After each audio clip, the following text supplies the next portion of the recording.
साबिक वज़ीर-ए-आज़म शहबाज शरीफ ने नून लीगी कायद नवाज शरीफ की वतन वापसी का ऐलान कर दिया। लंदन में मीडिया से बातचीत में शहबाज शरीफ ने बताया कि मुशावरत से तय पाया है कि नवाज शरीफ अक्टूबर में पाकिस्तान आएंगे और कानून का सामना करेंगे। को भी क्लीन चिट मिली और अल्लाह ताला के फज़ल करम से इस नाचीज़ को भी क्लीन चिट मिली।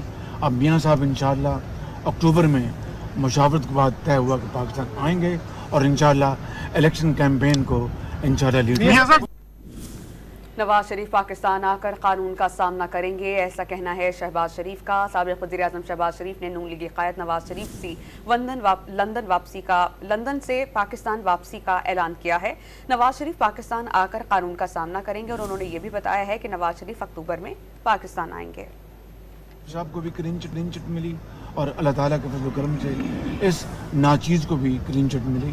अब मियाँ साहब इंशाअल्लाह अक्टूबर में मुशावरत के बाद तय हुआ कि पाकिस्तान आएंगे और इंशाअल्लाह इलेक्शन कैंपेन को इंशाअल्लाह लीड।